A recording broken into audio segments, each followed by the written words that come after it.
supremacist. And I understand that I say that risking you guys editing, taking the not out, and then blending everything together and using that as blackmail because I'm in this super sophisticated studio by Columbus standards. Yes. And we're definitely taking that last soundbite. We're going to remove the by Columbus standards. Yeah. It's like, they have this super sophisticated studio. That's going to be the one clip. I do appreciate that. And you were actually the first guest tonight, and we are now live, guys. This is RJ with the Bad Dinner Guests. Woo! And Eric was there telling us about possibly being a white supremacist. That's not what's happening. I'm not a white supremacist at all. It was... I'm gonna stop. Don't turn my mic off. Do you like it hard when you watch World War II Hitler footage? Like, is that like your thing? Is that like what really gets you going? In the I've been mornings? tricked. I just want to go on the record as saying I've been tricked into being here. It's a sabotage. Yeah, that's why we like those guerrilla starts to where we can just get you where we want you, not where you wanted to be when you got here. Shawn B is with us tonight. Shawn, you want to introduce yourself? You kind of already did, but yeah, I'm Shawn B, and I'm here for another beautiful episode of, whatever the hell this is, Bad Dinner Guest Network. And I'm here with... I am offended. Here with Kevy Kev, RJ, and we have guest... Erik Tait. Erik Tait. Hi, guys. And Eric is here tonight because you have your one-man show, Please Shuffle the Cards, coming up July? Yeah, it's going to be July 6th through the 9th, and then July 13th through the 15th. It is going to be at the Short North Stage. Tickets are on sale right now. You can go to shortnorthstage.org and pick them up. It is it's a magic show. That's not really a magic show. No, it's a sleight of hand show with cards. I've been working with cards for over a decade now, and so I'll be when you walk into the theater, there's a table on the stage and there's a deck of cards, and then you can shuffle it. If you've bought a ticket to the show, you can shuffle it, and then everyone sits down, and when the show begins, we start a camera that's on my hands and projects what's on the table behind me, and then I bring two people up and I do a magic show with the cards that the audience shuffled. So like everybody can see that there's no trick cards. Everything you see is just pure sleight of hand and my miracles. That sounds like a good time. It's gonna be fun. I'm gonna let people know that I'm online with you guys right now. So question, like how much do these tickets go for at the box office? $15. Just gotta get them cheaper through a scalper. Yeah. Yeah. What I would recommend people do is buy the tickets and then scalp them out front. That would be great. You're gonna make tons of money doing that. The key is to have a sign that says "I need tickets," because the cops would never think you were scalping tickets if your sign says "I need tickets." Then Strategy, Kev. yeah, you just come with me, man, and we'll sell some T-shirts. They're gonna be like your last name's gonna be spelled Tate. Yeah, we're gonna be like it's not the same. I'm gonna vanilla ice it. That's what I do. You should definitely sell T-shirts with my name misspelled. I approve of this. Do you guys know who Voltaire is? Yes, are you referring to the writer? No. Okay. Musician. He's like a comedy goth folk musician. And I'm intrigued by that. He's great. I really like him. And he once found out that people were copying his merch.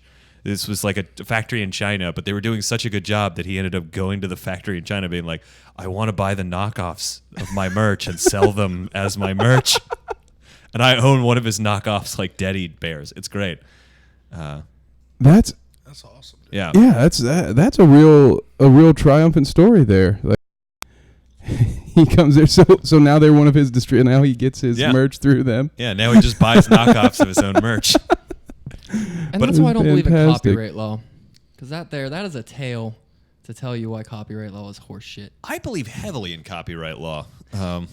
I think I'm going to go on the record as saying copyright law is fantastic, but only because I create and write a lot of stuff, and I want to get paid for it. That's fair. That's a discussion for a different show, probably.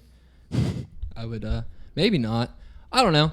I torrented a bunch of music when I was a kid because I couldn't afford it, but now I go to those bands and see them live, and I've bought those albums since. I will. So to me, I can buy a fake thing still, or I can still buy a knockoff like Glass or the name brand, and it's basically the same thing, but I buy the name brand because I like it better. You can be the name brand because you're your fucking self. Yeah. So I don't know how much you need copyright, especially with how none of our shit's protected. We're not going to look and see online if other people are using it, but they're not. I think that where you can get to a certain point where copyright is important, because it's interesting. Magic has a problem with theft. There are so like a lot of people create their own magic effects, and then there's large organizations that sell them. There's large companies like PenguinMagic.com is one of the largest magic retail websites in the world, and they produce a lot of shows right here in Columbus, Ohio, and they're at the P3 Magic Theater. And they go above and beyond to make sure that they do the creators right, that they pay them for their material, and then they produce the material properly and distribute it. And there's a lot of people who then rip that off and then sell it to somebody else. And there's some magic sales companies are less scrupulous, and they go, oh well, yeah, I'm definitely selling a new trick, even though like the only difference is that it's like a blue deck or something like that. I mean, there's a whole sort of shift going on in magic right now with people trying to figure out what is copying, what is an homage, what is an advanced handling, and things like that. It's a really strange gray area because we've been enshrouded in secrecy for so long. Yeah, so have you gone through that process at all? Have you had to try to get copyright for any of your I tricks yet? I haven't sold a lot of my stuff. Okay. I have lectured and like taught my material to other people, but implicitly when I'm teaching it, I'm just giving you permission to perform it, and I have a set of lecture notes, but I haven't published anything widely yet. Okay. I've been a part of some stuff that has gotten published widely, but I do consult for a lot of people. Because that's just sort of amazing to me. It just makes me wonder the process of it. Because as far as, let's just say for your writing, for instance, if you wrote a short story to get it copyrighted and published, you just prove that I wrote this first. Yeah. But as far as like going to get an actual illusion, to say copyright, do they have to go and actually show it and perform it, or is there like I don't know of anyone who is specifically. Actually, I think Teller from Penn and Teller has gotten something copywritten. I think it's Shadow's illusion has been copywritten. Don't quote me on that, but I'm almost positive because I think he won a court case about it. I think in general, there's just sort of a like, I came to the market first with this particular thing, and it's commercially available so that you could buy it, read the instructions, examine the gimmick or the whatever instructional materials come with it, and be like, oh yeah, this guy definitely came to market first, or oh no, this woman definitely created this effect. Yep, that's it right there. Yeah, you can. There's a screen here in this. Oh yeah, this is really high tech. The last time I did a podcast, it was in a guy's living room, and we were all crowded around the same mic, and it was my podcast. Oh, okay, okay. We're still not above the area mic occasionally. No, it's great. It's just if we started, little fun fact about us, we started in a van. Really? Parked in a garage, with an area mic. It was the most soundproof room we had. That's awesome. Yeah. Did you drive it into the middle of a field? No. Okay. Not that can be proven. All right. What? Why would you want internet for this? Like, why would the field be your go-to? Is my question. Like, I don't know. Well, I mean, original content, a man. field is generally like an empty place, so there wouldn't be like you wouldn't like have somebody like, arguing with their brother over, a meth transaction gone horribly wrong, or and then like on the other side of the alley, there's somebody playing, like off-brand Metallica. And you've got to compete with that in your van, which would reverberate off the walls of the van, depending on how well insulated the van walls were. I'm not a sound engineer or anything like that, but he's onto something though. It's not. Luckily, we were inside a garage, inside a van, so we were. So you were double. So you had like a layer of insulation in the form of a house. It was the laboratory. Yeah. I think you guys should have like done the podcast with the van running, and, like. Once you guys passed with out the from, exhaust, like, the exhaust, that's when the podcast was over. You would just see how long you could like stay on topic till you passed out. What is that called when you like try and beat off before you pass out from like? It is called autoerotic asphyxiation. No, I know. What I call it Thursday. But there's the thing and speed baiting. No, what is it where you take the sleeping pills or whatever and you try and get off before you pass out? That's like a thing. I don't know what it's called. It You know was what I'm talking introduced. about? Yeah, they That was talk the about it thing. in 40-Year-Old Virgin. You Okay, know, because that's it's where I've he heard said, "Have you ever taken 3 Excedrin PMs and tried to? Either way, you win." That's the point. Maybe that's what the game's called. Is I win. I don't know, but yeah, it's. We should. Yeah. We could do no, that. let's not try that. Let's try that. Let's try that someday. We'll save that for a Monday. Yeah, I think it's a good concept if you ever find yourself in a garage recording a podcast. To our listeners, it may reduce competition, and they might go far and give me credit. Either way, I win. You know what I mean? So tune in tomorrow. People will be taking Tylenol PMs and jacking off and see who can last the longest. The Fappening 2.0. That's how Monday is going for BDG. It's the Fap Fest, dude. The Fap Fest. I don't know how that could be fun. It just seems like a lot of pressure. Maybe I'm just getting older. I'm just like You're only as old as you feel, man. Well, If you feel like you could jack off without passing out on PMs, you can do it. Age is nothing but a number, man. See, If think I that's was something you'd have to 55, try. I would probably still do it. Just Like, saying. Once you got older, though, personally, like, I don't know what's going on with this microphone. I'm sorry, guys. But yeah, I would think, like, I'm not that bored yet. But I feel like maybe by the time I'm 40, that might be some shit I need to do. Like, sitting around, you don't got anybody to call. Like, I've been beaten off for the last 6 months. I need to change this up. Get out of my routine. I need to time myself. But like, now. I don't think that's a young man's game. I don't think autoerotic asphyxiation is a young man's game either, though. No, I think it's that's not. why I we mean, have so many celebrities dying when they get old. Because that's how David Carradine went. yeah, they get bored with the chicks. They're like, man, I've been fucking a chick every night for the last 50 years and enjoying every minute of it. I'm tired of it. Like, I need something else. But I think that's how you get Soundgarden, dude. To be honest, I think it's just tired of the old rub and tug. Given that I don't, given that I would like everyone listening to this show to come to my show, please shuffle the cards. I have no comment. Yeah, you don't have to have a comment. That's fine. The views expressed by me are No, it's great. Actually, I don't. Kevin's views and only Kevin's. I don't know anything about Soundgarden. Yeah, I don't really either, other than I read like enough articles and I was like, I think he was just beaten off and like choked So himself you did out. your own investigation then. Yeah, I guess he was on Ativan, Okay. like a heavy dose of Ativan. So like that there lowers your blood pressure, and then on Right. top of that, like he didn't really have a reason to hang himself, you know? I don't know. Okay. I don't know. Well, I mean, there was a. So like it seemed like an accident to me. Insert I don't smooth segue here. So no, I'm just kidding. Well, all I was going to say was that depression is like a really tricky monster that like you can have no idea it comes up. You know, like I have depression. I have dysthymic depressive disorder, and you would think that I'm like, oh, I'm a happy-go-lucky like dude, but I do take a supplement to help and like level me and like make my brain produce more serotonin. But there was a pretty well publicized case at the Magic Castle. It's just like one of the most important venues in the world, and this guy. Is no longer with us, and he was a legend in Magic, and everyone was like very shocked when this happened, and I don't think we still know the whole story, and we never will. But a lot of people have been led to believe it was depression. There was a lot of salacious stuff that came out because like TMZ was like, oh, we're gonna be the first to report. We know what's going on. You know, click, and then they were saying like, oh, he was found like naked with a bag over his head, but like he was not found naked with a bag over his head. They just like made that up, which is ridiculous. What was like certain was that he was found dead, and then like a lot of people were just like, well, man, like depression's a scary monster. Like that could have been it. You like some of the happiest people you meet like in private are terrifyingly depressed, and then they just like decide that you know they decide that this life is no longer worth living, and it's really hard, but you've got to be able to reach out and try and get help. I mean, like I was in a very dark place for a while, and I reached out and I got help, and I met I went through therapy and all kinds of other things, and I'm like I'm way better now because of that. But it like took people telling me like you need to get help for me to get help, and so I'm telling you, if you're listening to this, get help.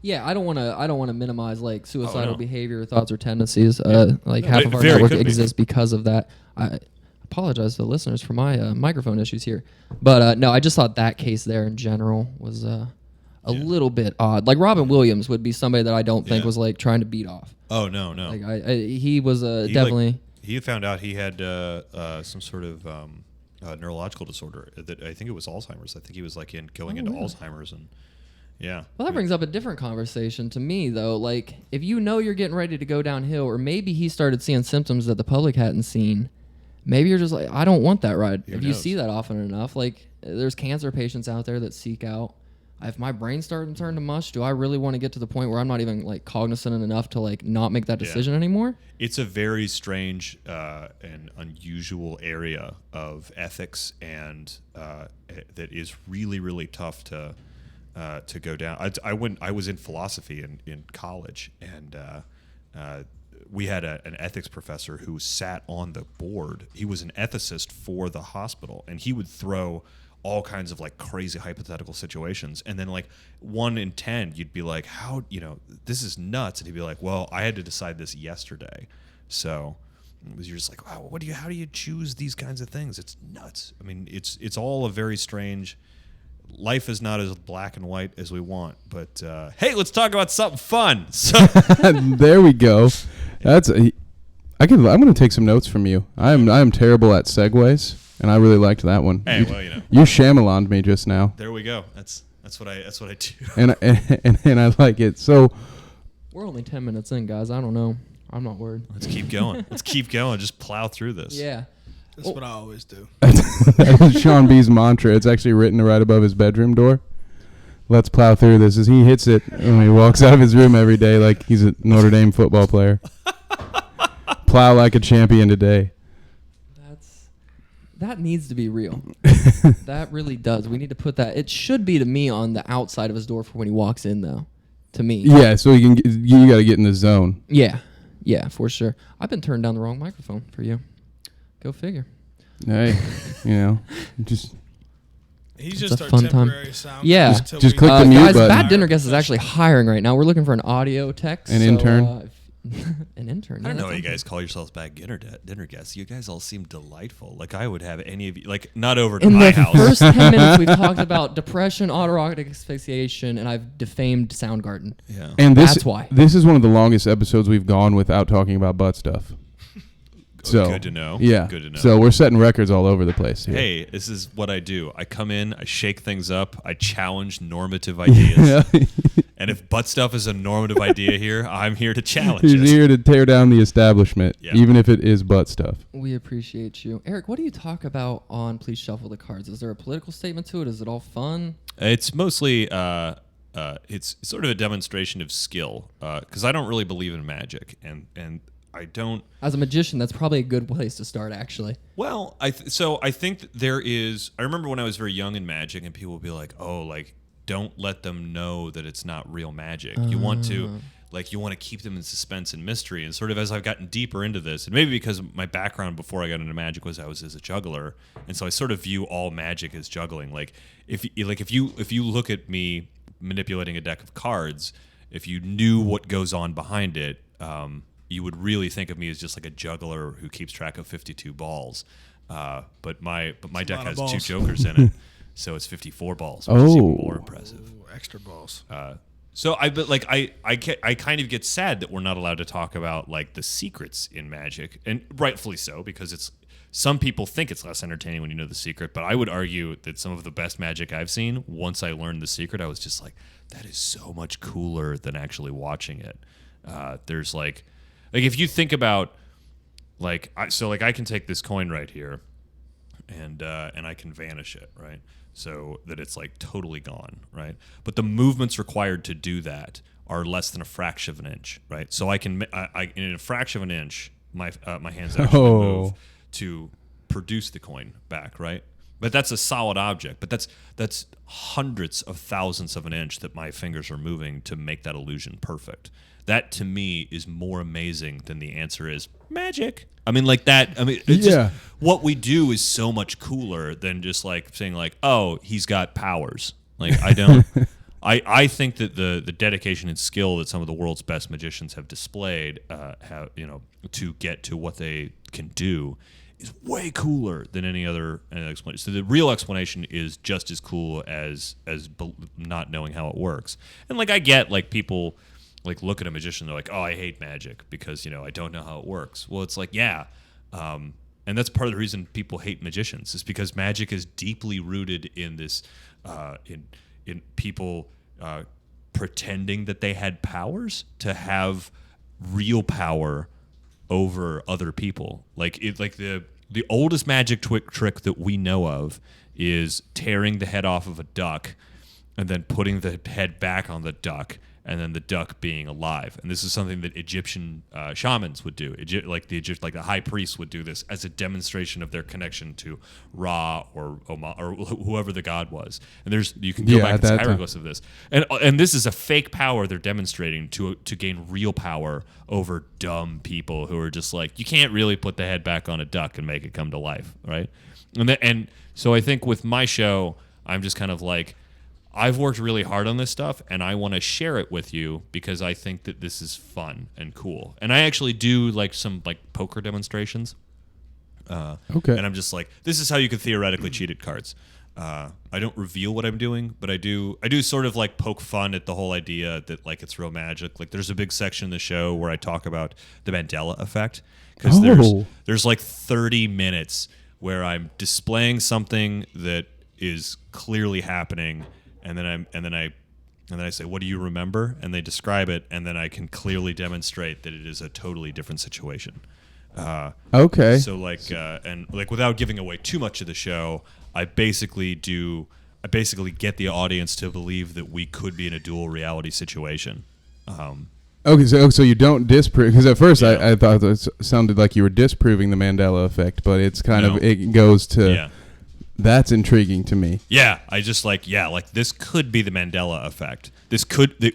You could all be remembering a different reality because what do you remember? And then people describe to me what they remembered in the show, and then I go, yeah, but this is the way it really is. And then there's just people who are like, what? I mean, the last time I did this show, there was a guy I remember who was like sitting down and holding his head. Now he could have had too much to drink, but I think I kind of like that concept. But a lot of it's like I do a lot of fancy flourishes, interesting ways of cutting the cards.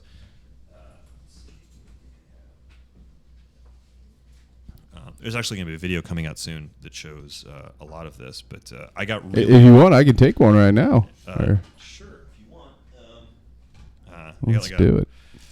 So like a lot of people are familiar with like shuffling cards like this, right? But flourishing is a little bit different, so I might do something like this.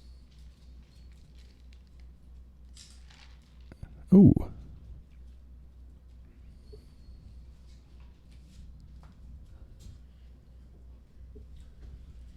This is great for the audio people. Yeah, so what we're seeing here is some different shuffling. Yeah, so I mean, it's just like there's just all kinds of interesting ways that you can manipulate cards. What did you call that? Was that a flourish? A flourish. Yeah. So a flourish is just where you like throw the cards between your hands and they stay real close together like that? Yeah, it's kind of like juggling with cards. Other people like shooting them from one hand to the other almost. Yeah, there's a movement in Magic. It's really become its own thing now called cardistry.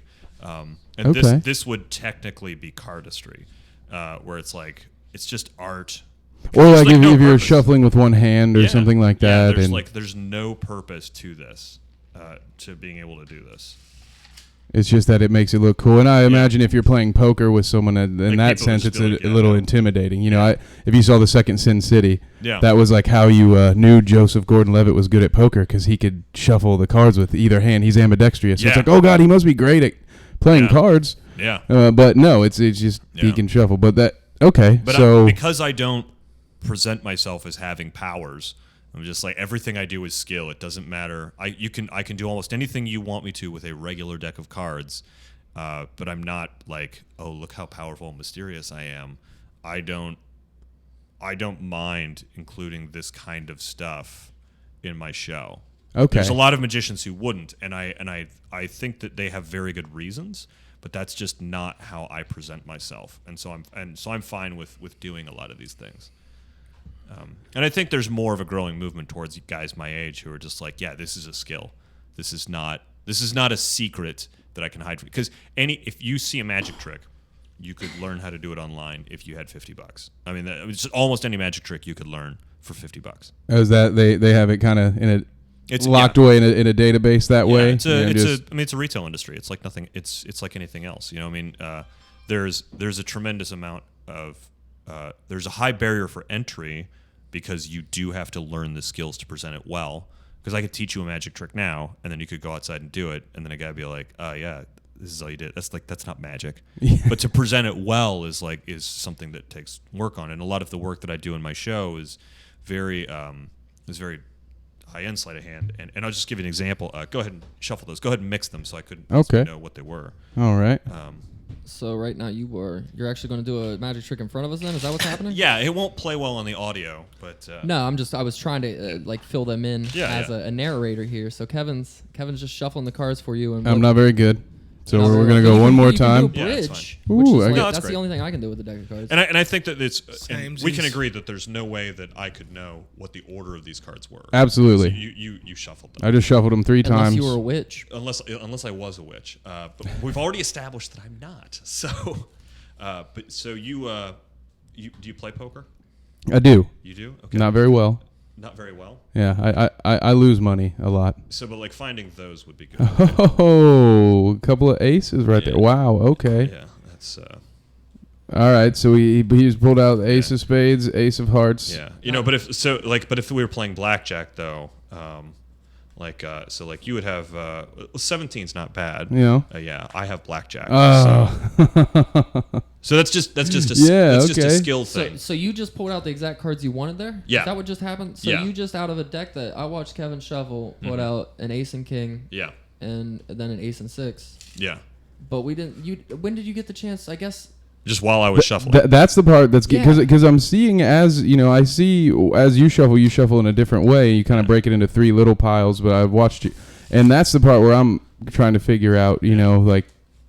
I don't see him peeking or anything like that. So this. And that's Okay. what pisses me off a little bit about it. Is I don't think you're a witch. Yeah. So I'm just this motherfucker in front of my eyes is still I'm not seeing it. I'm watching the only thing that could change. And that's what pisses me off about magic. So the thing is, though, think about about what you do, what you're doing right now with that equipment right there. You're taking our voices, you're combining them into an electrical impulse, and then you're sending it out to hundreds of thousands of listeners. There's just there's so just many, an infinite. There's so many. yeah, and potentially millions. Hello to our listeners in India. Yeah. It's good to hear from you. And even past that, you're going even further. Because what you're doing is you're recording it too. So not only are you listening, you're taking our voices and you're broadcasting out to people. You're also saving them for posterity, so that generations from now someone could listen to this. Right? You're doing something that I couldn't possibly do. I have no idea how to operate that equipment. I have no idea how to do it while having a conversation with us. All I know how to do is shuffle the cards and make 4 aces come to the top. Well, that was a king, but that's pretty good. There we go. There's the 4th ace. Oh, see. Yeah, it's from the middle too. So there you go. But so you can be pissed at me for being able to do that, but you would also have to be pissed at me for sitting in a bedroom and obsessively dealing cards into a corner instead of having real conversations with human beings. So, but just like I should be pissed at you for being able to do what is essentially boils down to quantum physics. Yeah. I suppose it's weird. I'm mad This more is at like myself than you, I should say. I'm mad at my own eyes for I trust them, Yeah. right? You trust yourself to be able to see deception every time it's in front of you. You're no, I got this. And literally in front of my eyes, I'm watching as close as I possibly can. And I don't see how you could switch stuff fast enough without me recognizing. And that's what pisses me off. You know what's 'cause I'm really just weird though is fuck the CPU. These are so fragile too. I mean, there's just 54 objects that are all the same on one side and all different on the other. But if you drop them like that, they can break just that simply. I mean, it doesn't look like they're broken on this side, right? But if you pay really close attention, they're broke on the other side. So you see how they're all so now they're all backs, right? So they're backs on that side, right? They're backs on that side. There's that one's a back. That one's just a back. Those are backs. They're backs on the front. So and he's the back, just all the shuffling way. out a deck Oh, in front of wow. us and turning all of these cards face down, even though he's flipping the deck back and forth. It looks like none of the cards have any hearts or spades or numbers or nothing. It you just can looks fix like it though if you just go like that. Now and of now they're back to course, normal, so. just like that, he's nope, regular cards again. Fuck What? you guys. Hey, dude, what are you doing next fall? My Raiders are moving to Vegas. I was thinking about going there to take a trip to see a game. If you're not doing anything, I will tell you, most magicians don't know how to play cards, and most magicians don't know how to you cheat don't at have cards. to play. If you could just count the motherfuckers, I'll do the playing. Counting's really easy, man. Bro. Anybody can count. Yeah, Yeah. but I thought you wanted his witchcraft for the Raiders. You Yeah. want him to count cards. Yeah, I thought he was going to say, like, hey, somehow Oh, make help the Raiders? I can't do that. Let my they team just don't stay in really need help Oakland. right now. But it'd be nice to go out there, Mm-hmm. catch a game, make a few bucks, and other stuff. Yeah, they hire guys who are way better than me to look out for guys like me. I know, but if you just whoop some magic voodoo shit, you know what I'm saying? Have you not been listening? It's not real. No. I'm convinced that you could make something happen. I tell you what. Either here, way, so if you don't want to share the fun, it's cool. It's all right. I don't want to share the fun. It's okay. But that was Now, fucking amazing. Can you Honestly, just that be was awesome. like say, have you ever used this to like get a chick? Have you ever used this? To, He like, pull, literally, like- you stole my question. yeah. Do you just carry a deck? Well, you have a girl now, right? Yes, I do have a lovely lady partner. A lovely lady partner. yeah, That's we are beautiful. together. You should write home Shout cards. out. I will my tell lovely you partner. that she likes magic, but it is not what attracted her to me. I used my charm, my good looks, and my sparkling personality. But I will say this: you're a young lady. Copious amounts of Thank ecstasy you. help. Thank you. I'm glad that you. Oh, Yeah. no, I'm just. Okay. For the audios. Suppose a guy Kendra. Suppose a guy walked up to you and did one magic trick, and I'm asking you for a reason because I know what you guys are getting at, and you're wrong. But I rarely have this opportunity. Suppose a guy did one magic trick for you, you might be like, oh, okay, this is great, right? This is kind of cool. It's interesting, especially if it was a really good magic trick, nothing like this, but like something like, he like made like a dove appear or something, and then gave you the dove, I guess. Okay, so so let's say he goes, I want to show you this trick, and he turns maybe he turns 4 $1 bills into 4 $100 bills. Very, very, very cool, very interesting, right? Okay, and then you might want to talk to him, and you might go on a date with him after that, right? I don't know if a magic trick will make me want to go on a date with somebody. Okay, Oh, okay. there's the thing. Yeah. Okay, now here's what happens after that, though. He thinks, I know what'll get her. 400 more magic tricks. Now, are you suddenly more interested? I'm probably just kind of freaked out by you. Exactly. Like, stop okay? doing this. Yeah. And therein lies the problem, is that a lot of people get into magic because they think it'll make them more attractive to the opposite sex, but what they don't realize is that A, magic trick is no replacement for personality, See. and B, if you don't stop at one, which nobody ever does. Like, look, I just did 6 magic tricks for you because I couldn't help myself. I got a hard on. Yeah, but What I'm Anyhow, saying is it's no, not good for attractive women. You're talking to God. Kendra though. I'm saying if you talk to, I've met some really dumb girls. If you turn 4 1s into $400, she's gonna be like, "Wow, this guy can turn $1 bills into $100 bills. I need to follow him around." It doesn't work that way. You're not talking to the right women, is what I'm saying. I don't know whether to be flattered or insulted by that comment I'm saying about he's. me. I don't care. I'm saying like First you of need to all, talk to somebody I who think that you're a doesn't. wonderful human being for Well, going, thank oh, you. okay, you're flashing cash at me. That's not the right thing. I mean, I'd take it. I don't know if it would work, but I'd no, take yeah, she'll take it from you, but she won't go on the date with you. That's she's bad dinner guest material, all right. Have I tried to use magic to pick up somebody I thought was attractive? Yes. Did it work? No. And I think that it rarely ever does, because I think when somebody does use magic to pick somebody up, I think that it's not really the magic that is working. Maybe the magic is giving that person self-confidence, which is attractive, but I think that it's not at all the magic. It's never, believe me, it's never the magic. And actually, I think that Please Shuffle the Cards, you shouldn't go see it for the magic. Even though the magic's really good, it's some of the best magic I've ever created. But you should go see it because I wrote a really fun show to listen to. So Okay, because you do comedy too. yeah, I'm a stand-up comic. So is it because I've gone to magic shows not since I was like a kid, but they weren't comedy. They were magic. You know what I mean? So I think that there are some really wonderful magic performers.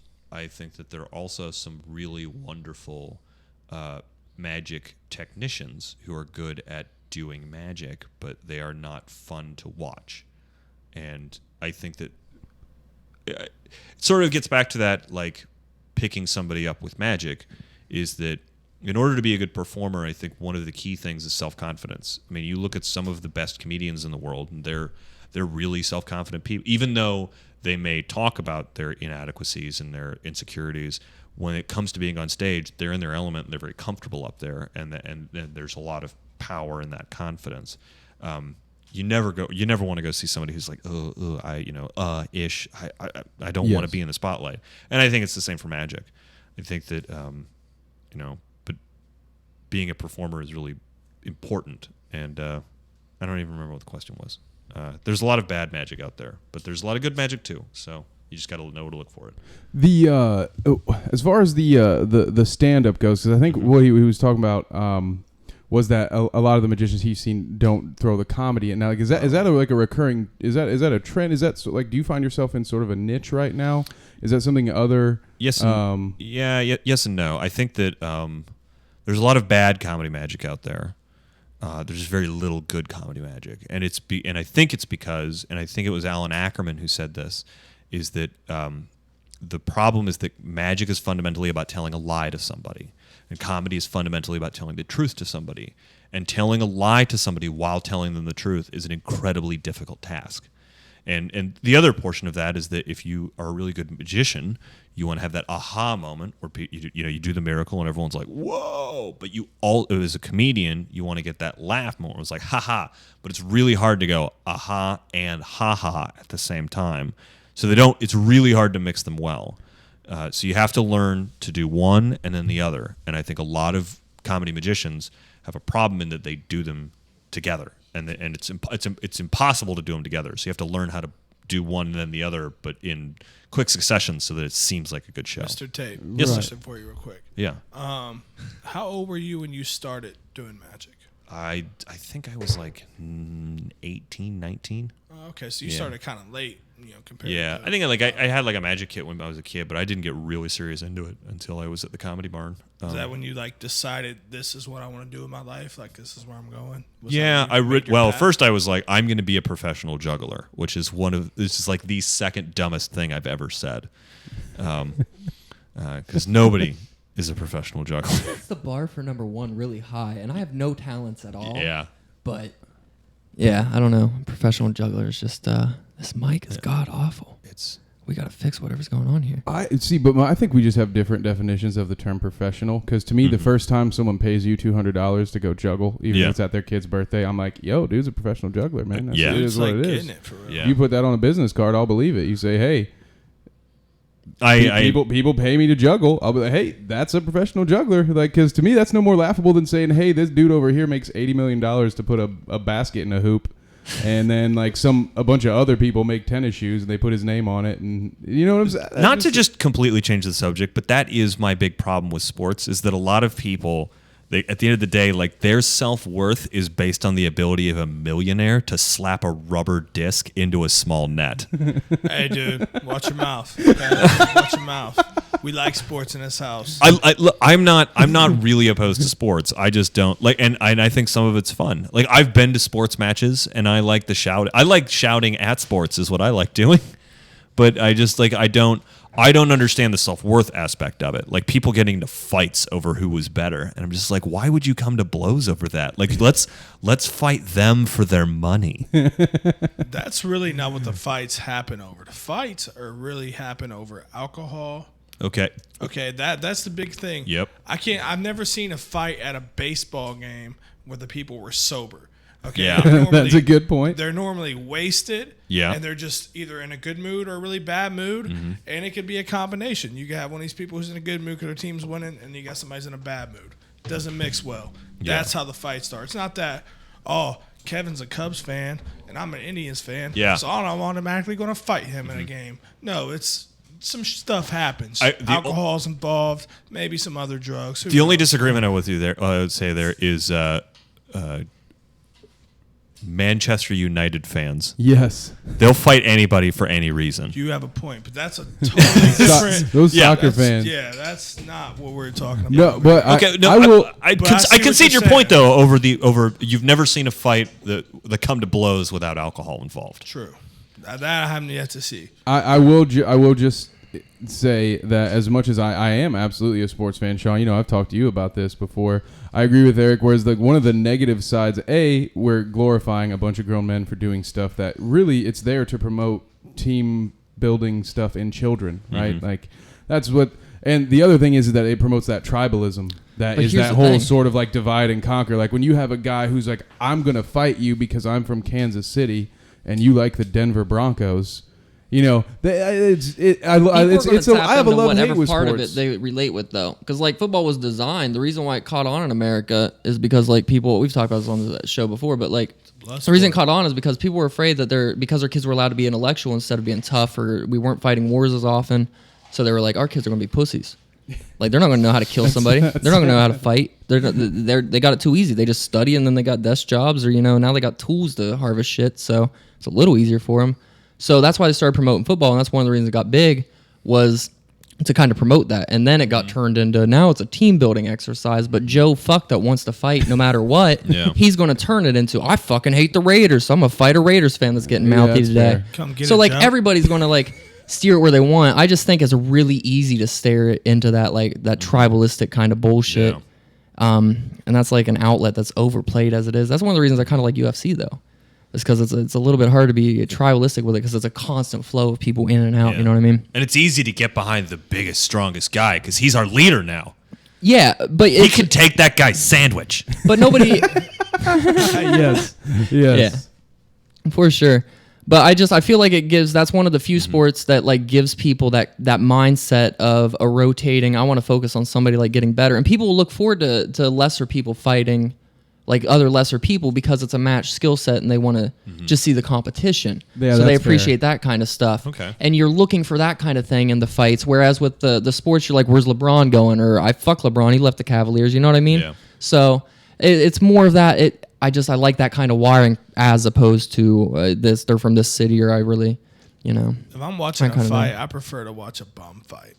Like that. Those are the fights I'm really entertained by. If you All just right. see two homeless dudes going at it over the most random thing, like a biscuit or whatever the case may be, like that's pretty damn entertaining to me. You're a monster. I care- totally get it. I don't care Yes, who wins thank the you. fight.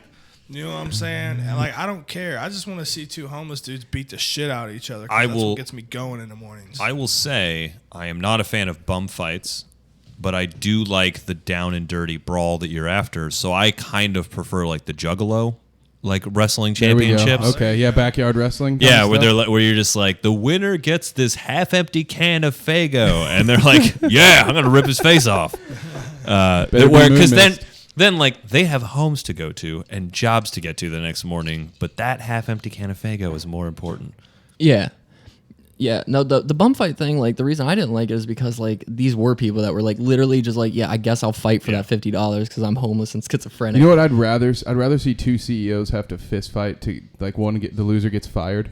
Yes. That's what Yeah. let me watch it. Two rich people like have to fight in an alley to keep their job. That's the fight I want to watch. that would be a really dope fight. While I am generally against violence, Yeah. I would totally want to see that because there'd be no violence. It'd just It be. would be just whole like Rolodexes come out. Like, okay, who can we call here? Oh man, I recently watched that. But then you'd end up with Mike Tyson like heading your company and just fucking shit up, and you just made him head your company because you didn't want to be taken over by like who could beat you in fights. Like that'd be awful. Well, I wouldn't mean want my that seat. is That's kind of how hilarious. like. So you're familiar with the Yakuza influencing business in Japan? I've heard tale. Yeah, so they buy up tons and tons of stock, and then they go and like intimidate the people. They like show up with like knives Yeah, to like business meetings, and they're like, "We want this to happen," and everyone's just like, "Oh God, the Yakuza are here again." First world problems. What do you? But they have knives. Like, don't you What- just hire other guys with knives? I don't know. You're the business. My assumption is that the Yakuza have all of the knives. Oh, all knives. Yeah, that they're showing up unexpected on business meetings. Like, hey, let's go. You're selling this today. and then the Yakuza just make them sell the stock. Is that what's happening? They make them like take the business in directions that they want, and so there's this grand tradition in Japan of having like all open business meetings on like the same day, so that the Yakuza can't possibly show up to everybody's business. That's awesome. That is That is definitely one way to describe it. that is a Oh. different way of handling things, I suppose. I don't know. I think I'm interested mainly because we're trying to get this network rolling. Yeah. And the Yakuza have managed to go on for centuries, and really they're just involved in every business, So but they're you're- not in a business. So what you're saying is that like the point of this episode for anybody listening is that Bad Dinner Guest is actively courting organized crime to Or the to occult. bump their numbers up. No, Yeah, and yes. we're not in What- any set in any one direction. I'm not saying you're wrong there. That's not what I was talking about. Okay. What I was saying is I like their methods of business practice. Perhaps if they're that effective to where people are like, you know what, we're going to have to get so busy that the Yakuza can't show up. I like Like, it. you know what I mean? Like, Yeah. all of us are doing shit, man. Sorry. Like, Yeah. The Yakuza can't take down all of our shows. Yeah, there's no excuses left once the Yakuza is a partner. Yeah, there's no get- more like, I was really tired today. I didn't feel like doing a solo episode. Yeah. If we get 10 million hosts doing 10 million podcasts, each with one listener. So, Mr. Tate, Yes, sir. question for you. What is Yeah. this? This is the most formal. Go ahead. Don't worry about it, dude. You really want to know? I can't remember your first name. Yeah, no, Eric. I figured It's okay. Mr. Tate. It's okay. It's actually Mister. Eric is a nickname. My Christian name is Mister. Mr. Tate, if you're nasty. Yes, sir. Go ahead. Have you ever like done a performance and had like some kids, like grandma or somebody, like just really go at you with the whole "you're a devil" or "you're a Yeah. devil worshiper"? Have you Really? had that? Oh yeah. Really? Dude, Yeah. please tell. So I used to work in Pigeon Forge at this place called the Comedy Barn, and it's a family friendly theater. I know exactly where that's at. Yeah. Okay. Yeah. It's a big red barn on the Pigeon Forge Parkway. And so I would dress in like overalls and a bright red shirt, and I would do magic out front. But then during the show, I would juggle, and then I would breathe fire. And so like I would my partner and I would pass flaming torches, and then we would put them in our mouth, and then I would come out, and we would breathe a little bit of fire in the air, and then we would eat them and put out the fire. And so one time we found out that we got this like message to the back. They were like, "Hey, don't go out front." And they were like, "Why? I got to go sell souvenirs. If I don't sell souvenirs, we won't get bonuses and paid and stuff like that." They're like, "Yeah, just like don't worry about that right now. You need to stay in the green room." And we found out later that somebody's grandmother had like come to the ticket booth and was complaining loudly, and they're like, "Those young men who were doing magic over in the corner, and then they go on stage and they've got fire, and the fire came out of their mouths. And like these boys are talking to the devil, and I thought this was a clean, family-friendly theater. This is." It was just like, and she was like going, and they were like, I mean, to the theater's credit, they were just like, "Ma'am, these are young men who are very upstanding Christians." It was just like they knew I wasn't, but they weren't about to tell her that. They're like, "He's an atheist," but they were just like, they defended it. They're like, "Nope, this is just their act. It's all a trick. This is something they do this 2 shows a day, 7 nights a week for 51 weeks a year. Like this is, and we've never seen any demons come out of their butts." So I just picture Beelzebub in the corner, like going, like, Yeah. "Oh man, missed him. That was close, man." And you're like, "Yeah, Yeah. dude, I don't know. Hopefully this doesn't happen again." Yeah, it was a wild time. Yeah. It was the devil was just out there, just like, you could really get more height on that fireball, Eric. That's No, actually why yeah. he went down to Georgia, because there was the grandma kicked him out of Eric's show, Oh, so he had to find a soul to steal. Yeah, gotta get out of here for a while, man. I'm gonna go steal a soul. It's been a minute anyway. You like got a fiddle? I never met her or saw her, but like I heard that she Shout was out, going Charlie. really hard at the producers of the show, and they stuck up for us like pretty hard. But she was just like, "This is no demons. Like we had, and like in comparison, they bust the Amish into this show. Because like the Amish were just like, we're done raising barns for the week, and we've churned enough butter. What are we gonna do? Let's go see a comedy show. Why is it so okay to be like stereotyping the Amish? So no, but they were like that's what they do, and they would come in by the hundreds, and they loved our show. They were like juggling, dog act, farting grandma. Like, this is great. Like, we had an old Vietnam vet guy, like in drag as a grandma, who played the fiddle and farted. It's a very strange act, but the Amish ate it up. They loved it. And they would come over and watch the magic show, and they would be like, "That's really well done. You are very good at that." And it would just be like, "Thank you. This is And they didn't you're a craftsman. You know how to build rocking chairs. I appreciate that from one craftsman to another." So they weren't checking your right hand for tattoos or anything. Like, where's the mark? no, We got the Antichrist in this barn. What? yeah. And these were real Amish too, not like Rumspringa. Like, "Oh, we can go see new stuff." These were like, "Yeah, we're gonna go." So it fit with. So there were no TVs on stage then, because that's That's probably why they loved it, right? Because it was one of the few things they could go do that actually. Why are you was just- disparaging this man's act? No, like no, that? no. Sorry, I No, didn't he's want to just say saying it that way. I just meant like I can see how the Amish would go see something. No, I'm just saying like. Pigeon Forge is. I just wanted to put you on I your didn't mean heels. to be I insulting. just Now wanted you to made put me you feel on like your I heels. That's insulted all the it guy. was. And I'm still laughing about it. So Oh, I man. did what I wanted to do. Yeah, I'm it's just okay. trying to See, this figure is out. what he does. Yeah. He picks That's all I do. fights with everybody. I like it. And Yeah. then I don't even know What else is? What I was else can trying I to. do? What I was trying to say was the Amish were probably incredibly happy and thankful to have you around because there's so few things they can go do to be entertained. They were awesome. There's some of the Amish are some of the best audiences I've ever had. I was gonna ask. Do you have to do a clean show for them though? So the show that we were in was inherently family friendly because Okay. like our target audience was like newlyweds and nearly deads. And because and a lot of families would come to the Smoky Mountains and they would be like looking for something to do and they would have like real young kids with them because the Pigeon Forge is like a 6-hour drive from like most major metropolitan centers on the East Coast. So you just had like families were like, well, we can't go on a cruise because we don't have enough money. So I guess we're going to go to the mountains, kids. And they have go-kart tracks because Pigeon Forge is like Vegas if it was run by a bunch of hillbillies who didn't believe in drinking. So it really is. I might like That them. paints though. such an interesting picture. Yeah. Like the highlight of the show is we played musical chairs with hillbilly hats, and this really gifted comedian Eric Lambert would just be like, like playing a song, and then like people would like move hats back and forth, and he would like get it down to like one guy and be like, and your prize is to kiss Miss Comedy Barn 2009 or whatever it was, and then me or somebody else would carry a large pig out and like shove it in this guy's face to like make him kiss the pig, and people just died, filled about themselves laughing. There were some really great performers on there. This ventriloquist I worked with for a long time, Stephen Knowles, Bob and Marty Hamill, America's premier husband and wife ventriloquist team, also America's only husband and wife ventriloquist team. But everyone like crushed it. I have never experienced the kind of applause from a crowd that I did on that show. Because it's like 2,000 people in this theater who are just eating up everything that's going on. They paid $20 a ticket, so like they were invested.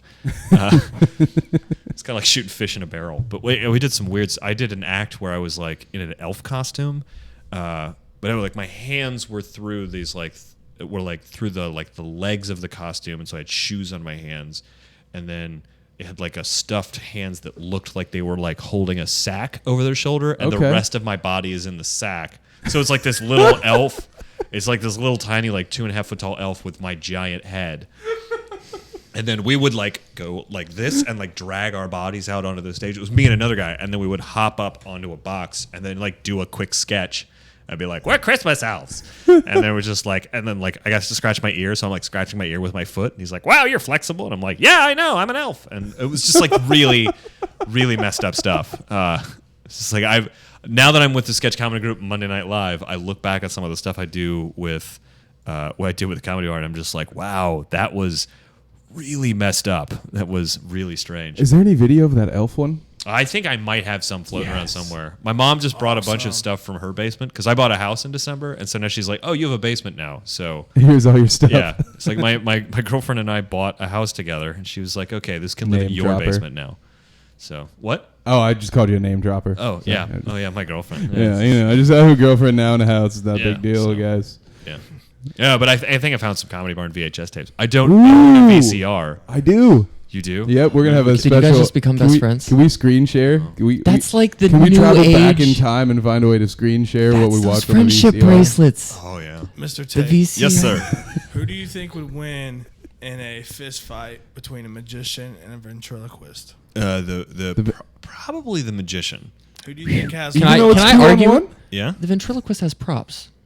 Probably has weapons. So does a magician. I mean, I can throw that playing card hard enough to go through newspaper. And how many- And I've hit somebody in the face hard enough to give them a paper cut. Ooh. So- And how many puppets have you ever seen breathe fire? I know ventriloquists who also breathe fire. Oh, okay.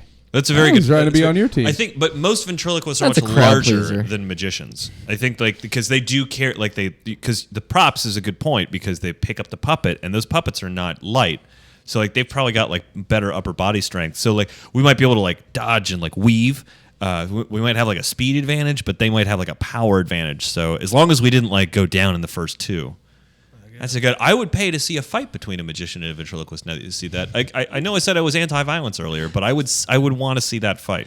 Is that the next show at the Short North stage? Yeah, magicians and ventriloquists, UFC style. Triple threat match. Now the question I have following Fight up to to the that death, dude. is the puppet involved? Does the ventriloquist have to have the puppet on one of the arms? Because Oh. I think that really shakes things up.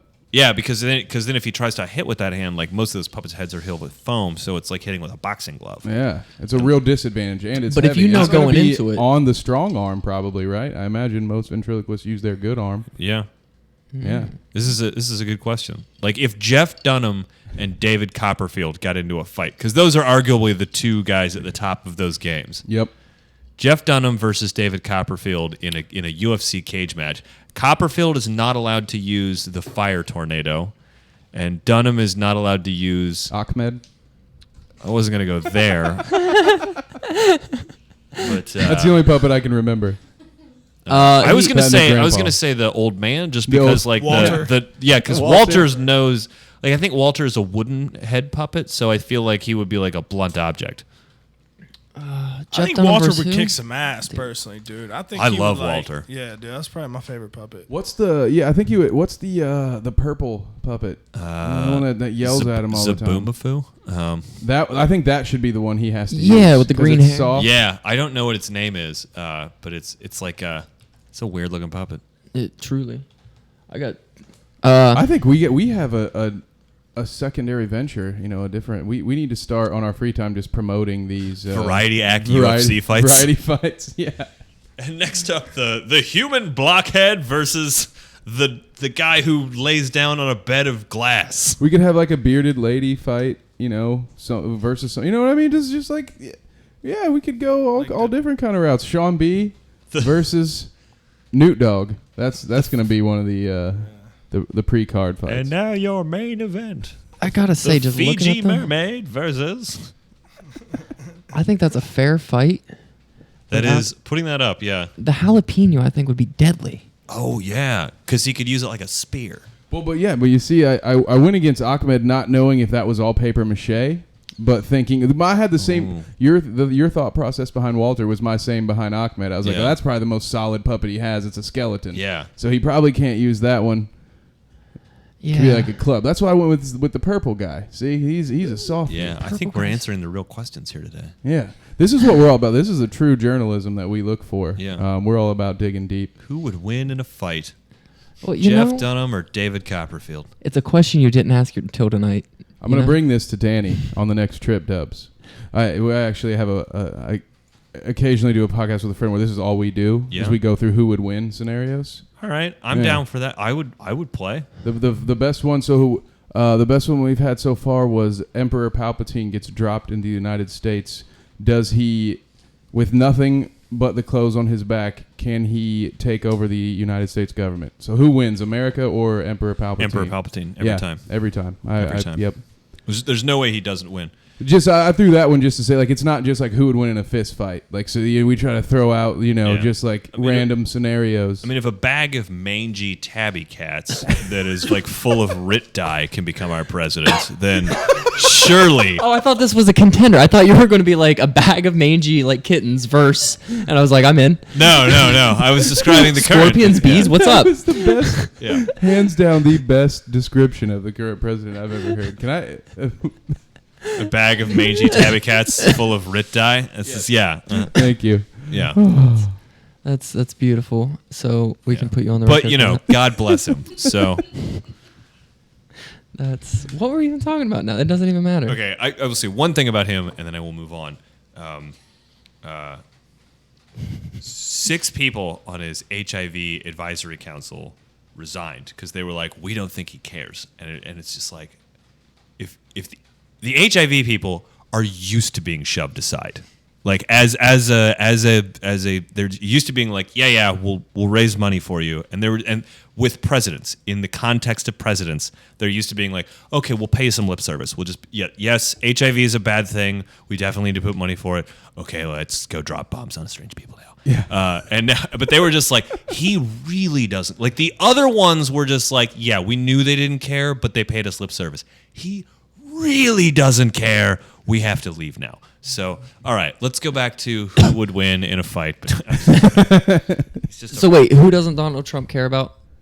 people with HIV. Oh, okay. Yeah, Cool. I mean, add it to the list. Outside of obviously like the Charlie Sheens and the Magic Johnsons. I'm That's- sure he'd probably pick up a call from them. Yeah, that's reasonable. Yeah. But That's I feel the like that's probably conspiracy true. theorist in me hears a lot of stories about those being fake. No, I just wanted that Kanye West, George Bush doesn't care about black people. Yeah. I wanted that from you. Oh, You know, I was hoping I could get it organically. okay. So I was really hoping, but it didn't happen. Donald J. Trump doesn't care about anybody who's more than 2.5 feet away from him at any given point in time. That's fair. Donald Trump likes AIDS. Okay. Kinda. Now are we just recording something? No, that's a bumper for later. Yeah, Okay. use that in an intro sometime. That's I don't fair. care. Mr. Tate. Yeah. Yes, sir. Yeah, lay it on me. You've asked me some interesting questions. I like that you just like kind of sit back and you're like, now what could I? Lay it on me. Are you? This is totally off topic. Yeah. And than anything we've discussed tonight. But are you a Stephen King fan by chance? Not a huge Stephen King fan. I'm not saying that I don't like Stephen King. I'm just saying I haven't read enough of his stuff. I tend to read more fantasy, sci-fi, or magic books. But I like him as a person. I like and I like a number of the things that I've read and seen. What I was just curious because I grew up a huge fan. I'm still a fan, and I know Dark Tower's coming out soon. So I was curious how you felt about that. I am And very he excited. also I am very hates excited for Donald Dark Trump. Tower. I'm a big nerd, and I've been living openly as a nerd for 30 years now. But I think the Dark Tower is going to be very exciting because I know of that as like his magnum opus, and so I know that the people involved are going to make that really great. As an open nerd in Trump's America, are you afraid? A little bit. Okay. Because I think that like we suddenly became cool like very recently. Yeah. You know, like the Marvel movies are kind of what like brought us out of the dark, which is, you know, like because it. So I have this strange correlation between magic and nerddom. Is that in magic there's a lot of like people's names that nobody knows, right? And the P3 Magic Theater is a local place in town where you can see some of the best magicians in the world. And I was in a bar a few months ago. Someone was like, "Oh yeah, I saw that guy's show, but Danny Day Ortiz was here 2 weeks ago, and that man, you've really got to see Danny Day Ortiz." Now these were not magicians because I know all 4 of the magicians who live here. And so hearing them say Danny Day Ortiz's name was really strange for me because like only magicians really know who he is outside of Spain. So hearing them say that was like really strange. But then very similarly within the last decade, I've been hearing arguments in bars where there's like, yeah, but like Iron Man would have never done that. Or like when like I've been a big DC fan for a long time. I'm very deeply rooted in that. Green Lantern is like one of my favorite comics in the world. And I hear people just being like, yeah, you know, Batman. You know, I hear like serious arguments about the Batman versus Superman movie, and I definitely fall on the side of the people who are just like, Batman would have never done that. Like this is shit.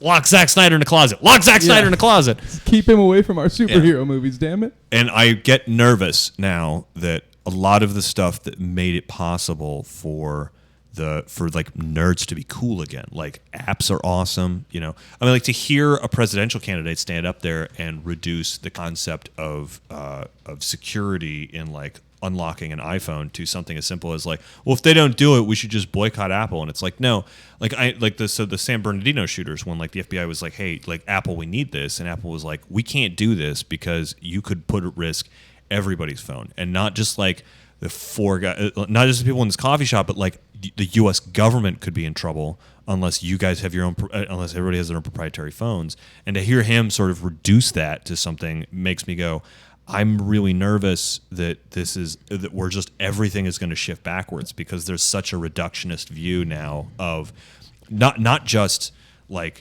you know, comic books and sci-fi and stories and things like that, but technology and all of the things that sort of came out of that there's all the people who are inventing stuff now. They read Superman, they read Batman, they read X-Men, and they were so inspired by this, and they were just like, there's so many great things in technology and sci-fi. I want to go build that, and then they did, and that's why we have these. Because I can watch porn on this. Oh yeah. And I can download. Wait, you can? Yeah, I can watch porn on it. I can listen to a podcast at the same time, by the way. And I can play Angry Birds, check my stocks, and send a gift to my niece for her birthday. I don't want to do all that stuff at the same time, but like I can't. I'd be lost without this thing. And this is a direct result of nerds doing weird stuff and being engaged in weird things over their lives. And I'm very concerned about the future, because of the reductionist way that the current administration and the people who put him in power look at everything. I'm happy that people are looking critically at it, but this downward spiral like has been happening for the last 8 years and 4 prior to it. And like I'm not like trying to be argumentative here, because I'm so happy that so many people are like, yeah, fuck that shit. But this is what people have been screaming about with the NSA. And that court case started under Obama. It was under Obama's CIA, and the courts and the judges were Obama's everything that were saying, no, you should have to unlock this phone. Yeah. And all of that stuff's been happening and going further and further downhill. I mean, the open internet case, not case, but what is it that net neutrality? Net neutrality. Yeah. That entire argument. I mean, the biggest backers of it is the liberal Democrat movement, but it has a huge youth movement from both sides, and it's poison to what we want to do, though. Absolute poison. Net neutrality? Yeah, absolute poison. Oh no, net neutrality is really good for you. You think so, and we don't need to talk about it tonight, but yeah.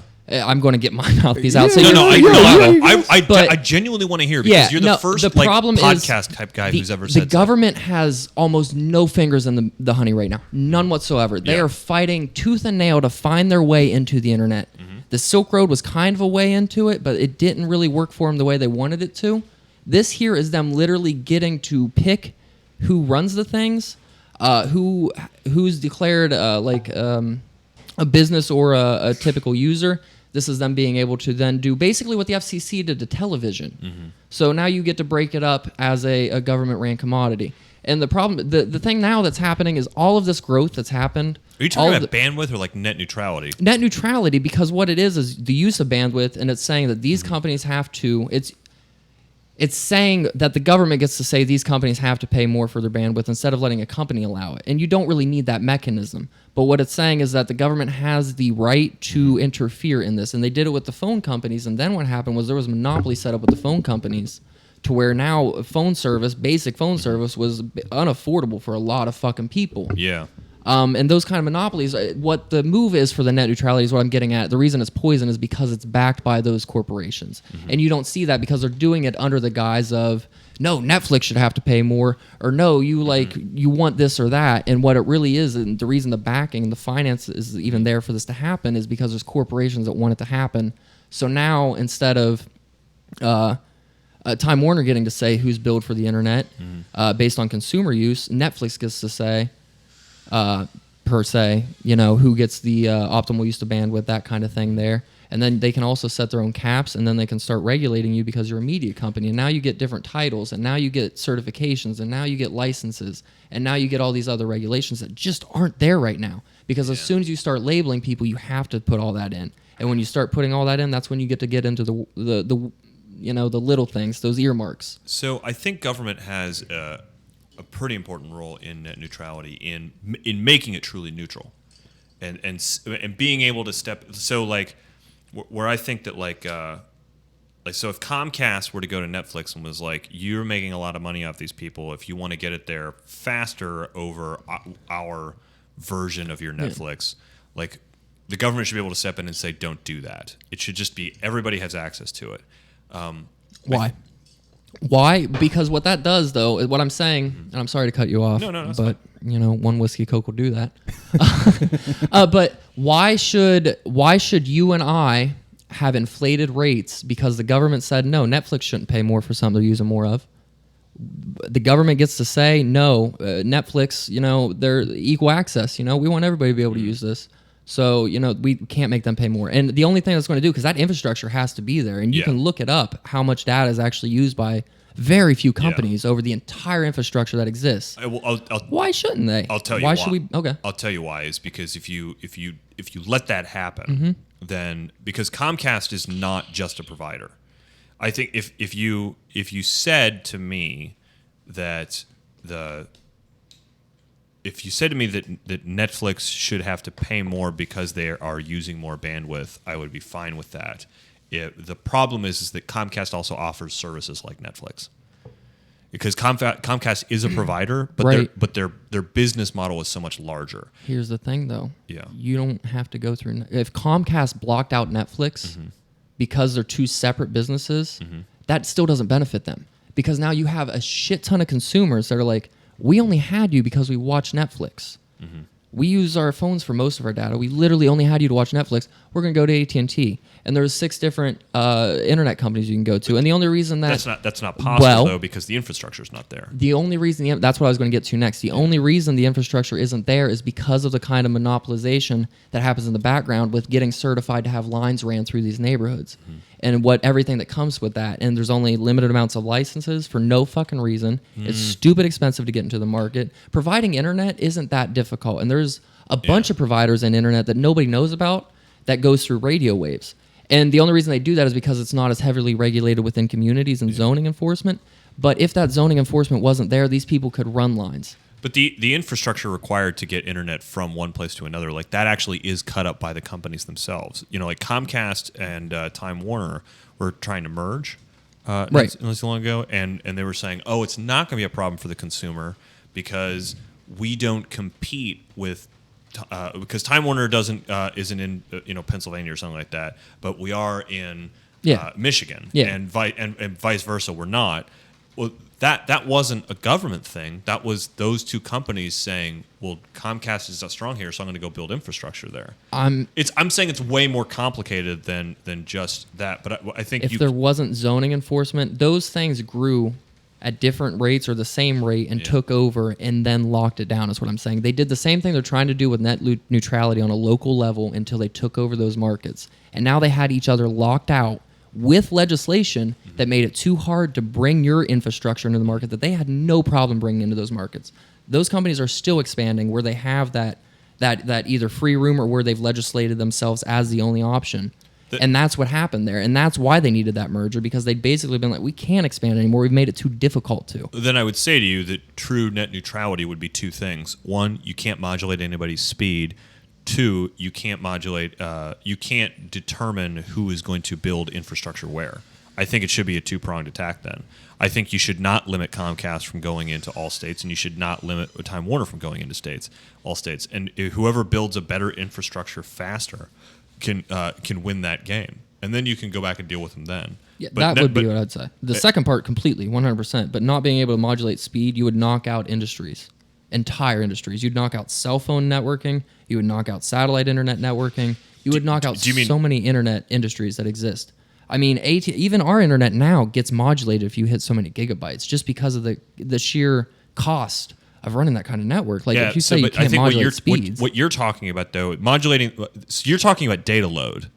Yeah, but modulating speeds is what controls the data load. If you know that the maximum load of these lines, because we have capped everybody at 30 megabytes per second, is 700 gigabytes per second. But capping everybody equally is different than saying, hey, if you pay $50 more, then you can get 35 megabytes while everyone else is running at 15. And that's what the net neutrality people are fighting for. Why shouldn't you be able to do that, though? Because somebody with the money like Netflix would just buy it all up. No, because the company still needs consumers for Netflix to even exist. That's the entire thing. Netflix doesn't exist. If Netflix buys up all the bandwidth, the consumers are gone. There needs to be that shared bandwidth. And Netflix is competing with Comcast, who has their own cable. So now you have 3 competing companies, the consumer, the cable, and the internet, all competing. And that's what keeps that free. What they're trying to do with the net neutrality is keep those 2 other organizations from being able to decide. They're literally being able to, no, we want to decide. And that's when you see the prices increase. When phone started going over the internet instead of the infrastructure that had been monopolized by the government, the prices went down. All you're going to see with this is our prices go up. And then, if Comcast buys all the government allotted like high-end data for their streaming service, we're fucked as streamers. oh, they bought it all. Right now, we can afford to compete with them. The way the market's set up, we literally can compete with Netflix through YouTube, a free service. Yeah. We could have 1 million viewers right now if we wanted to. Would you think with net neutrality, we could sit in this living room where you can't decide who gets what bandwidth and that still exists for free? I don't. I do. I think I would need to go back and research what you're talking about, but I think that what I'm talking about is like if you had $1 billion and you could just pay to make sure that only this streamed easily and Netflix buffered, and Netflix was always buffering, then that would be an unfair system. But here's what's happening now. That I'm just saying the You system could that do I that, yeah. described is what is. But you would what have the to buy legislation every is internet against. company. You would literally have to buy every internet company's bandwidth, and then you don't even have consumers. Then you're the cable company that's literally gotten put to shame by Netflix and stuff already. So if I'm understanding you correctly, your supposition is that if you buy everything, then there will be no consumers because they'll be. If we're talking off. about bandwidth, yeah. Yeah. If we're talking about if you buy all the bandwidth and make sure everybody's shit so yours can stream fast, then what's the point of having it? If you're saying no other competition can come in and upload, then you're saying like nobody can go to YouTube and watch us for free because they bought it. And what's the point of having your service? We don't want to watch your content. That's why we switched to Netflix to begin with. I think you're Or Hulu I think you're or YouTube. underestimating the human capacity for wanting to consume content. I think It's only grown. Look at what we watch Yeah, on but I our think- Podcasting didn't exist 10 years ago. I think you're using a slippery slope argument, and I think you're saying like, oh, if this happened, then like there would just be no customers and the whole thing would fucking collapse. But I think that's an invalid argument to make because it's a slippery slope.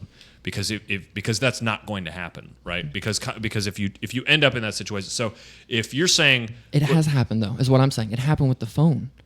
It happened with the phone companies. Well, the exact situation I'm saying happened with the phone companies, the and it phone's a didn't much expand. simpler device than the internet. There's a lot. It's a more complex ecosystem. At the time, it wasn't. At the time, it was the exact same infrastructure that's trying to be laid down for phone. The cable type's different. That's all it is. And technically, it's an easier cable to make. Can you grab him a Corona?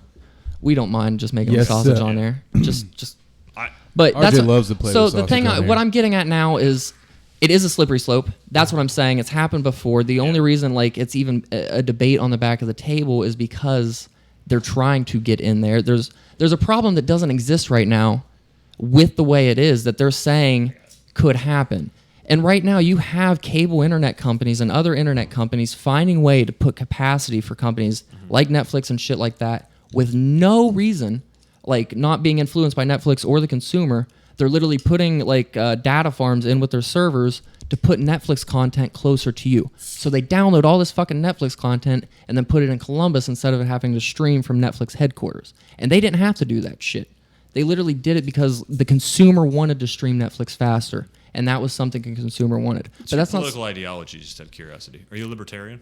not... it's that obvious, isn't it? Ooh, But- I wish we had a show him Yeah. what he's won, Johnny. No, he hit it right on the head. I like third that. Corona. I ask you that because a lot of times when I hear a libertarian ideology expressed against the real world, I do hear a lot of extremes, and I think what you're describing is an extreme that won't happen. And It's not an extreme. Its price is going up. It's not an extreme. It's not an extreme at all. I I'm saying say its that price is also going up. knowing full well Yeah. that we are now in an environment where the extremes are happening. Yeah. so fair. so it's Also- like Look at the NSA. I mean, right now, because these are two separate organizations, those fingers in the market don't really exist. They're competing against each other, unless you're a conspiracy theorist, or I might point at Kevin and say you think they're the same person. But right now, these are two completely separate. So in that Apple phone hacking case, the government did not have fingers in this at all. There's no democracy with whether or not Apple has to unlock those phones. That's on Apple. And the consumer decided for Apple, we don't want you to do this, because Apple openly wrote letters. And do you think they wrote those letters because they just wanted to tell people what they thought? No, they wanted to hear what the consumers were saying. And they wanted to get that conversation out there to the public. And the consumers were saying, no, we don't want you to unlock my shit. Fuck that shit. This wasn't democracy, so everybody that didn't have iPhones couldn't decide, we're scared, we want them to be able to unlock iPhones. And there's a lot of people out there that wanted those iPhones unlocked. I would guess it might have been 51% or more. if I had to. At least 51% or more of my like friends that don't like think about shit wanted that to happen. Yeah. And right now there's no precedent. It was literally a court case against a private person basically for that right. And now you have the government getting to dictate what's what and what goes through what. And yeah, I'm saying it is a slippery slope, but why else would they want to set that slippery slope if there isn't a problem now? Why are they looking for a solution for a problem that hasn't existed, hasn't presented itself in a market that's only expanded? It has existed, though. Where? There have been a couple of different things where I think it was Comcast was squeezing Netflix on. They were purposely slowing speeds to certain consumers until Netflix agreed to pay money. And like that's the thing is that if you do that, you start to end up with different types of bullying and blackmail and but you things of that heard nature. about that in the consumer. I remember when that happened. And that's when they started putting Netflix shit in their... You know what my favorite quote from Men in Black is? Oh, You won't remember this? People are smart. The people aren't smart. The person is smart. A person is smart. People are dumb, panicky, stupid animals. That's true. And that's what we have to pay attention to. Yeah. And That's what I think this entire net neutrality is what I'm saying, because there hasn't been a problem, though. I You're panic. You're saying I'm panicking over a slippery slope or something that can't happen or won't happen. I'm saying nothing's happened. Why are we reacting to it? There's the capacity for anything to happen. I could literally take this microphone off and ram it through your eyeball if I wanted to. There's the capacity for that to occur. Yeah. I would never do it. Please wait until is we what have I'm video saying. before you do that something like slippery that. slope exists with everything in the world, and it's always the argument. That's the only reason you have a debate is because you're worried about it going wrong. To me, what I'm saying is right now we're trying to change things before you're afraid that this is going to shut shit out. I'm afraid they're trying to shut shit out. But your argument against net neutrality is to keep the government out of it, right? To keep the government out of everything. Not just the government. It's to keep monopolization from happening. And once you get the government in it, you get monopolization. But on top of that, you get sweetheart deals where they do get I'm that also kind of... arguing against monopolization. The only way monopoly exists in a free market, it doesn't exist in a free market is what I'm saying, or rarely. Most of the monopolies that we talk about, the phone companies, everything on top of that, happens with government intervention, with zoning laws, with FCC. I'm going to suggest things we like move that. on only because Yeah, I need to research Sorry. what you're talking about because I haven't heard a lot of the arguments you're making. That's what I was So- afraid was going to happen at the beginning of the episode. I was like, maybe a different episode to get political. Yeah. No, but I would like to talk about that. Yeah. Because I think you're wrong. Yeah. But I think you're wrong only because I don't have the information to back it up because I haven't heard a lot of that stuff. I got you.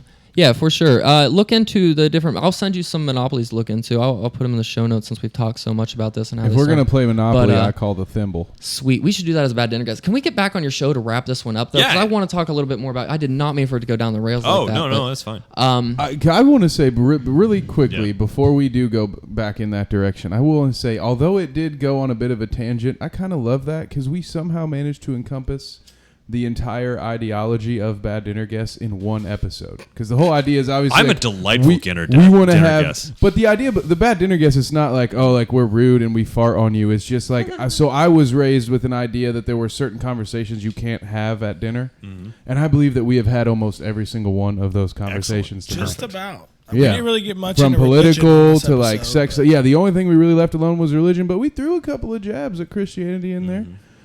So yeah, I just had to say that. But I wanted to ask. I know you've probably touched on it briefly, but one of the things go about for it. this show was I like you guys, and I It's- would like to come back. So. oh, absolutely, we'd love to have you back. That's man. I'd love to see you just rail RJ on one of these topics. No problem. Oh, I thought you could have just stopped. You wanted me to. You're gonna edit it out where Yeah. it just says, "I'd love to see you rail RJ." I understand that. But so the thing that interested me most before we talked about your show was the idea of like that the whole audience gets to be involved in it.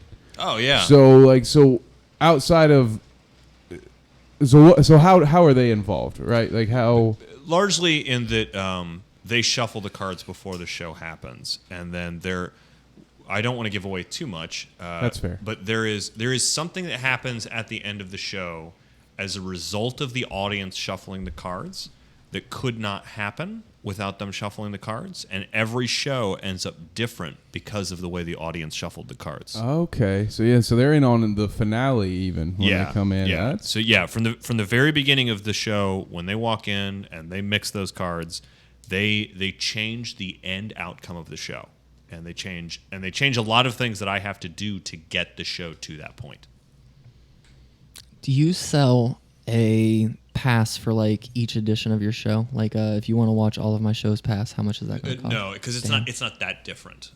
It's okay. not like, oh, if they shuffle the cards this way, You suddenly don't have to tell them elephant's that. gonna You come could just out. be like, yeah, man, it's $150. Yeah, it's $150, and that would be for 10 shows, but there's only 6. So go ahead and You'll get a couple drinks with it. It's a yeah. VIP package, Yeah. really. No, there's Backstage. What I would say, the best way to describe it is this: if they were to shuffle those cards, at the end of the show, the thing that happens, I leave it on the table, and everyone can come up and look at it and confirm that that is something that they did, that this is what they are a part of, and they're invited to take pictures and share those pictures and things like that. It's a hell of a thing. If they've basically, I do something to work towards that deck that has been shuffled. Because the show has been performed once, so there's at least 100 people in this world that know exactly what the ending is, and a lot of people talked about it at the end, but that's it. So, but the audience is involved from the beginning to the end, and I call people in this show on the phone and do a magic trick with them. And the people who are at home contribute towards the magic trick happening, but only the people in the theater get to hear how the trick ends. Oh, okay. So yeah, so I hang up to them like, if you want to know how this works, you need to come to the show tomorrow. Beep. And because I've loved hanging up on people for as long as I can remember. I think that is one of the greatest. The phone is one of mankind's greatest inventions because you can just go boop and then no longer have to talk to somebody. Can I say that my admission is that's the only knock I have against smartphones? Do you not kind of miss the flip phone? I miss being able to hang up with emphasis. Oh, that Absolutely I do. miss slamming So a phone good. down. Like there's something just, it's not the same to be like, oh, well, you know what? I'll slide this 2 inches to the left and now I can't hear you. It's not the same as just pow. I you're done. believe the Motorola Razr was designed specifically with that in mind, because that was a phone that was perfectly designed for the hand that you could just close it and it would make a very satisfying slap when it closed. I mean, hanging up on somebody with a Motorola Razr was like, oof. That's to your point. A little Yeah. bit. Yeah. And it was pretty you're crazy. right, because you could slam someone shut and Yeah. right into the pocket all in one fell swoop. I can't begin to tell you how many high Underrated school phone. girlfriends I hung up with on my Razr, dude. Like I was like that shit. Like it's so satisfying. And it was snap. it was a sturdy phone, but it was also flimsy enough that if you really hated somebody, you could just break it and then throw it away, and it was perfect for that. That was, I mean, God, I can't tell you. I must have done that 6 times because I had phone insurance. You know, Nice. Those damn things were pretty durable though. Like I dropped them so many times and it never broke on me. I went to DC a couple years ago to go take pictures of the pandas there. This is when Bao Bao was there, and the Bao Bao was like super cute. So I went to, so I was like, I was done at the zoo because apparently after you spend 18 hours looking at the panda, they're like, can you go away now? They have a Motorola Razr in the Smithsonian there. They're just like, this is a piece of history. That's sweet. It was the first That's how like cool phone. ubiquitous it is. It was. yeah, And then came the Sidekick, it was the and thing. it just progressed. And then Blackberries were a huge thing I for a had a minute. few Blackberries. right. Do you guys think it's weird? We're like the last generation to call people from a house phone. Like I remember being in middle Yeah. school and having numbers written down in a notebook and having to call my friends at home and being like, hey, Mr. or Mrs. So-and-so, Yeah. is Tommy home? Like, it's weird. Like, my little brother's had a cell phone since he was in 7th grade or something like that. That's crazy. He never ever, I don't think he ever once called a friend on a cell phone. Or, I mean, from a home phone. I don't think there even is a home phone at either of my parents' residence right now. I just think that's kind of weird. Like, it's a piece of history. Eric, it is a piece of history. It is. Can you do one last magic trick for us to wrap up this episode? Yeah. We'll do. Oh, but let me film Let's see it. this. Yeah, actually, I'll do something that this is something that And we have people keep saying that this is like one of the only card tricks that works on the radio. Okay. Go ahead and mix them. I actually don't want to handle the cards. Just go ahead and shuffle them. And while you're shuffling them, I So- want you to think of a number between 1 and 13. So Sean B's just these same cards that he's been playing with, but they don't seem like trick cards. Sean B's just shuffling them, Looking kind of sweaty. And then seems kind of why like don't you it was go on ahead his and think of face a number and between sad. 1 and 13 too. 1 and 13. Okay, I can do So that. you've each got a value between 1 and 13. Can they say what they're... No, because you can't hear it. No, it's fine. While you're shuffling, I want you each to think of your value. That's the value we're gonna get to. Name yours out loud. I have to say my number out loud. Yeah. 7. 7. Okay, so what's your number? King of clubs. King. So king. So a king and a 7. So I want you to start dealing through cards. And I think what you're going to find out is that a king and a 7 are now next to one another. So if we just start going through the cards here. What the fuck? So let's see. So he's nothing... He doesn't even have sleeves on, but he's going to pull a king and 7 right next to each other out. He's making it pretty far through the deck. This one might not work. This might be... We might have to edit this out. Do. I don't like these kind of cliffhangers, We're gonna man. get no. This is what he's Because I waiting. need him to succeed, but at the same time, I want to... Have you never seen an episode of Star Trek? Oh, see. How many kings are in this This deck? is like the only time I've never seen it work. Oh! Holy fuck. Oh, it didn't Holy work. fuck. Oh. You know what? We have no video listeners. That was dinner guest. amazing how those last 2 cards was a king and 7. I thought I Okay. counted 4 kings, but right out... Okay, Can we get a redo though? yeah, you know what? We'll do it a little bit differently. So let's see. We had so there's a king there and a 9 there, a king and there and an ace there. There was a king there. You like- there's 7 and a jack. He's got There's the not. jack. Let's see. There's that's another 7 and a jack. If only you'd said jack, that would have been great. That would have been. I'm not seeing any sort of a pattern here. Did you really shuffle these? Can I ask you something? I mean, I think that's the Yeah. Use your ear. So... Sean B, you messed Also, it I up, bro. get You did, points yeah, for dude. Of course the- you did. for the fell You and ain't the magic. magic trick. You ain't Did you magic, see a bro. pattern in those though? no.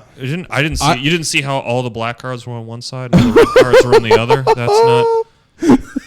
Dude, what? I don't know how. Why did I put the camera down? That is So insane. explain what just happened. Yeah. What- So We I just think got- I think I'm being framed by magic. First of all, Sean got I think he punked. pulled a trick, dude. we got Shyamalan. We looked at Oh, everything, man. and then we saw that the cards were completely in a random order.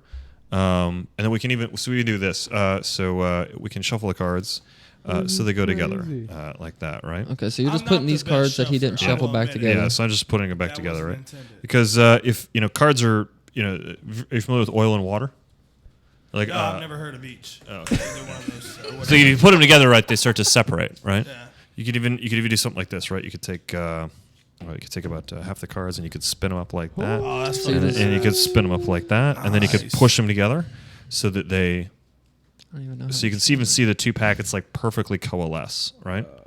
And then push them together just like that. That's But if you let sweet. them sit for too long, it's like oil and water. They separate. For the audio listener, he just did witchcraft, Yeah, and now so he's then showing you still us have the all the cards. black cards on one side and a couple of them who didn't wait too long, all the red cards on the other, right? That is... It's like salad dressing almost. Yeah. That is So like okay. you could even do this. This is a perfect shuffle. This is a perfect shuffle. So you have cards that lace up Oh, perfectly. It's nice. just something I can do that you'll never be able Yeah, to. buddy. For the audio listener, he's It's all continuing right. his witchcraft. It's all right. There's Eric, so much voodoo. There's Yeah. like occult symbols on the No, back of nothing those happened though, cards. right? The cards are still. You have all the black cards on one side and all the red cards on the other. I missed it up a So little how bit. much did you sell your soul for to Satan? A lot. If you shake it though, get right? those- That'll mix them. Oh, Just like that. That mixes them. that's pretty badass. I wish I would have knew this in like middle school. I'd have been getting so much like underage poon. I'm just saying, dude. If I could like Can't done wait to this edit in that clip 8th out. grade, man, I'd have been like just really pounding some ass. You know what I'm saying? That's what's up. Anyways, Eric, where do you want people to come find you at? Is it Come check me out on Twitter at Erik Tait or go to my website, www.eriktait.com. That's ERIKTAIT. If you go to one of those 2 options, you can get a hold of me, find out where Please Shuffle the Cards is playing in a theater near you, and also book me for private parties and corporate events. perfect? I've seen your comedy before. I've never seen your magic until tonight. You're funny as fuck. Your magic. Now I know you are a witch, so that's cool. it was a pleasure having you, Mr. Tate. Thank for you. sure. It Yeah. was fun. I hope you get to come back Through it, sometime. man. You can find the links to like buy tickets for him or see his website or anything like that at the Bad Dinner Guest Facebook page or at our YouTube page. Check us out on Twitter at Bad Dinner Guest. For Kevin, Shawn, and RJ, I'm signing out.